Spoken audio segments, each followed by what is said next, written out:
Hey guys, Lucas here. Welcome back to the channel. I hope you guys are doing really well.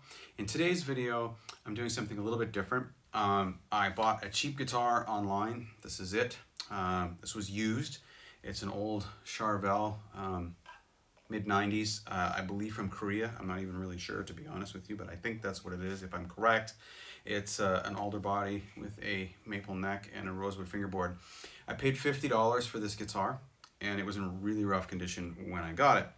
So for quite a while, I've wanted to do some fretwork. I've always been interested in doing that, and I just haven't quite taken the plunge. And I felt like for $50, this particular guitar was a good one to start with in terms of learning, because if I made a big mistake and couldn't make the guitar playable, it wasn't a huge loss money-wise. So what I did was I went and visited my friends over at Music Gear, and I purchased a few really basic luthier supplies. The condition of this guitar when I received it was really bad. It was extremely dirty. Strings were rusted on, the bridge was rusted, everything was just neglected and nasty. In this area of the fingerboard, there was some really serious fret wear going on, but more importantly, up in the upper frets here, it appears that somebody dropped something onto the fingerboard. And this is one of the things I don't like about nickel frets, because when that happens, the frets being relatively soft, the string actually puts quite a dent in the fret. And it was so bad that if you were to try to vibrate the string, bend the string across the fret, you probably would break the string. So it was basically rendered the guitar unplayable. So when I visited Music Gear, I picked up a few things. The first thing I did with this guitar was I put my radius gauges on it and determined that the neck is a 16-inch radius. So I purchased a Hosco radius sanding block. It'll do two sides, either a 14 or a 16-inch radius, because I knew that's what I was going to need for this. Had to remove some of the fret off there to get the divots out of the fingerboard. And I purchased also some sandpaper from them, some different grits of sandpaper that would mount to the block to allow me to do that, as well as a crowning file and some erasers for polishing the frets. So I kind of went bare bones minimum on what I purchased in order to do this job, and I put it together, and it's really turned out really well. I'm really quite happy with the result, and I would feel a lot more confident if I was to do any fret work moving forward. So if you're interested in watching how I kind of took this guitar from, you know, the trash pile and unplayable to making it something that actually I spend quite a bit of time with these days, then stick around, because this video is going to be for you guys. The frets are not worn too badly. There's actually quite a bit of fret on here. I'll post some pictures, but the frets are worn, especially here around the cowboy cord area. And there's actually a couple of spots. This is one of the reasons I don't like nickel frets. I don't know if you can hear that, but there's a couple of gouges in the fret where I can almost guarantee you that when the strings were on the guitar, somebody dropped something on it. And what happens is it takes the string and it puts a divot in the fret. And put it on the board and adjusted the truss rod as well to try to make sure that the neck was flat prior to doing this. The first thing that I'm going to do is I'm going to take a Sharpie, and I'm just going to go along the top of these frets. What this will do is it gives me a visual so that I can see once I've removed a little bit of the material with the sandpaper. So I was able to get a couple of different grits. I've got a 120 and a 320. Just because I'm not sure how much material I want to take off, I'm actually going to just start with a 320 grit. I have mounted the sandpaper onto the sanding block. I just want to make sure that my neck is stable here and not going to move around on me. And then I'm just going to start slowly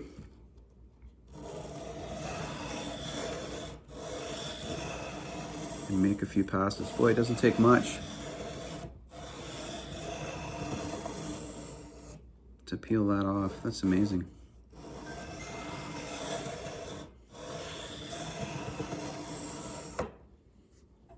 It's off in most of the places already. So I'm not really applying any pressure here.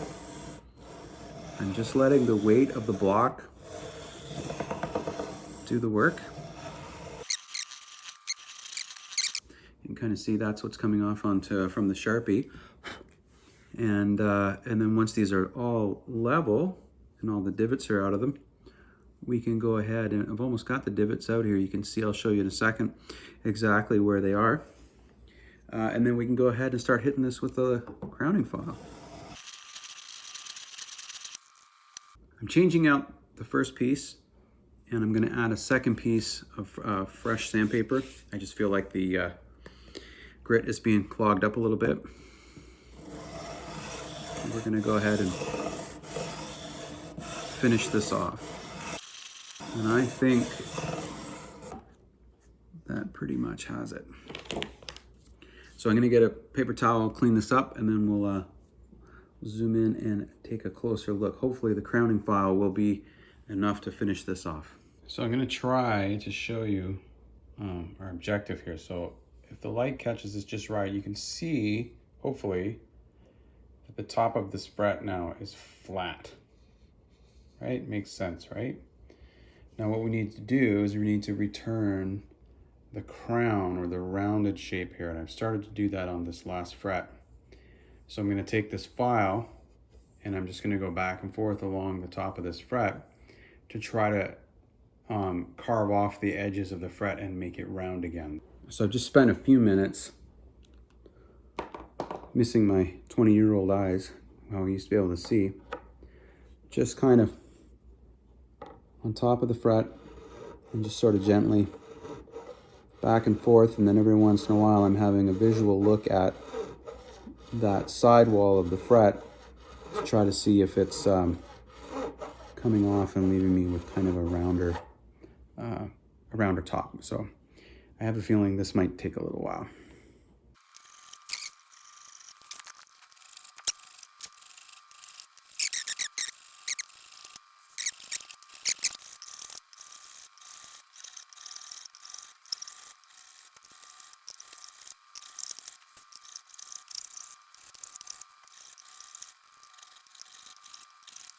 So I've gone ahead and finished going over this with the crowning file.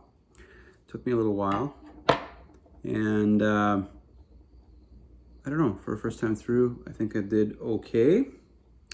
Following that, I used these Hosco fret polishing erasers, and these ones, this is a 4-pack. So I started actually with 150 grit, and basically polish the fret by sort of rubbing the eraser along the surface of the fret, kind of on an angle. What I did too is in some cases I used some tape, and I just put 2 pieces of tape down. I'd work that fret and then move the 2 pieces of tape to the next fret and so on. So anyway, started with the 400. And then I moved on to, I didn't use the 180, started with the 150, which is this one, then moved to the 400, and then hit it with a final polish for the 1000. And on the 1000, by the time I got to that, I basically used it more or less along the surface like this, almost like the leveling beam from the beginning. I did go in and hit the fret ends a little bit as well with each one of these. Not that the fret ends are really bad here, they're actually pretty good. And we did both sides like that as well. Now you can do that by going on an angle like this. You can do that with a bit of sandpaper on a block that way too, if the fret ends are kind of on the sharp side. But all in all, I think it's maybe not too bad. I won't know until I string it up, but again, just sort of checking with the front rocker here, and things seem to be pretty good. Got a little bit, just gonna put this under here to keep that headstock from moving. So I'm sort of, trying to do this on the cheap, in the sense, I don't have the, something to hold the neck cradle up, but, I don't have a whole bunch of different files and different things like that. I bought kind of the bare minimum that I would need, at least I thought I would need to sort of do this job, and I'm kind of taking some chances with it, because for the price I paid for the guitar, I really don't care if I mess something up, but it gives me an idea of how things turned out. So overall, I'm just kind of quickly checking this thing here. I think maybe, oops, someone was there. it's not going to be too bad. All right, so the fretwork is done. Took me, I would say, a couple of hours worth of work. Now, like I said, I didn't put any tape on it or anything like that. I was just trying to be quick. So I just gave the guitar a quick wipe down. I'm going to clean the bridge up a little bit here. There's actually rust on these screws and on the springs, although they do move, so that's good. So I'm just going to hit those with a little bit of 3-in-1 oil and wipe them down and clean them up. And I'm also going to hit the neck with some, they call it lemon oil, ultimate lemon oil. It's not lemon oil though, it's actually white mineral oil. So just a little tip for you there. So yeah, I'm just going to basically soak that down here on the neck, let it soak for a little bit, and clean up the bridge, and then I think I'll throw some strings on it and intonate it and kind of set it up as best I can for the action and so on. And then tomorrow, when I get a bit more time, I'm going to solder the input jack on it, and I should be ready to play. I'm guessing this fretboard has maybe never had any oil on it, I don't know. So if I'm right about the particular guitar, it was made in 1996. When I picked it up, it was disgusting. It was actually so gungy that it was just actually super duper gross. So I'm being pretty generous here with the oil. It's something I usually do. I know it's maybe a bit strange, but I actually just like to use my my hand. It's only mineral oil, so it's not going to hurt you. And I just use my finger to rub the oil in because I'm trying to make sure that I get it all around the frets everywhere. And I'm going to let this soak for a while. Chances are all this oil, it looks like a lot of oil at the moment, but I'm guessing that this fingerboard is so dry that it's probably going to soak right in there. So I'm going to go ahead and do that. And this might be a little bit unorthodox, but you could use a rag or something too, but I don't know. I just always do it this way. I find that it lets me get right up against the frets and the nut, and I don't miss any spots when I do it this way. So okay, so that's there. You can see how much darker that makes that rosewood. So we're gonna let that soak for a bit. You can see it's already starting to dry up. So depending on how much this absorbs, I might even hit it a second time. So the bridge is quite dirty on this thing as well. I don't have the bar for it, unfortunately. So that might be a bit of an issue, but I don't really use them anyway. I tend to deck them anyway. So I guess the question is, do I take the whole thing apart or do I just oil it up where it is? All right, I've decided I'm gonna go ahead and take this apart and clean it up. I don't know what kind of metal that is, but I'm guessing that that's not very high quality metal. I would suggest that whether or not I care to or not, if I want to make an immediate improvement on the tone, looking for a replacement for this bridge would probably be a good idea if there is such a thing.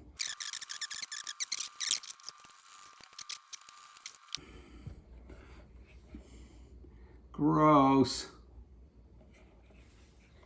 People be yucky. All right, so I took all the saddles off, pulled all the screws out, and I put some 3-in-1 oil basically on all the screws and all the saddles, as well as the saddle height adjustment screws here as well, and just kind of cleaned it up. As I mentioned before, we put the lemon oil on this neck. I did not wipe any of that lemon oil off, and it's basically absorbed it all. So I'm going to hit it one more time and let that soak in, and then we'll put some strings on it so we can intonate it. I'm going to go ahead and solder up this input jack. I wasn't sure, it's only 2 wires, one of them was the ground, and I wasn't sure which was which. So what I did was I just fed the wire through the tong here, and wrapped it on both sides and actually plugged the guitar in and tried it to make sure it was working, and it is. So hopefully my soldering iron here is hot. So we're gonna go ahead and heat this up. Basically what I'm gonna do is I'm just gonna get this thing really good and hot. I got a little bit of flux on here just to hopefully get this to wet out. What I want is, I wanna heat the area and make it as hot as I can before I try to apply the solder so that I get a nice solder joint on here, hopefully.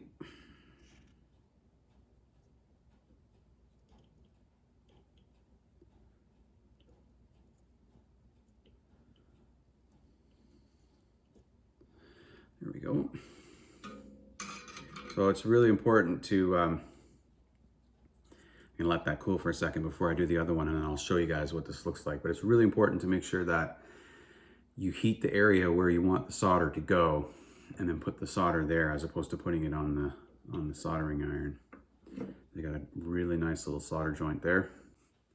All right, so now that that is soldered up, I have a couple of small Phillips screws that we can use to reinstall the jack.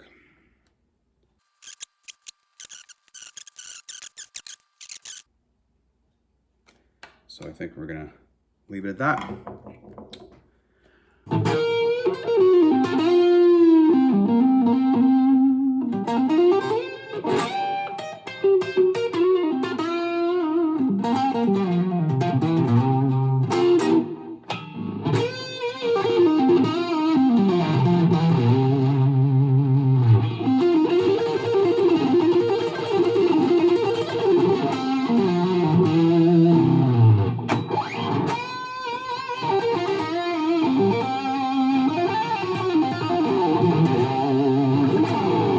Anyway, it works and it's fun. All right, guys, so that's it. I hope you guys enjoyed the video. Please remember to like and subscribe, share the video with your friends, and if you need any supplies at all related to guitars, whether it's kits or pickups or parts, electronics, luthier supplies, or whatever, don't forget to check out the guys over at Solo Music Gear. They've got a great selection, and I'm always pumping their tires a little bit because it's really difficult to get those kinds of things here in Canada. At least it used to be. I'm not endorsed to say that. They don't give me any product. Everything I've gotten from them, I have paid for with my own money. And if I believe in a product, well, then I'll be sure and let you guys know. So anyway, hope you guys enjoyed the video. Thanks again for watching. Take care.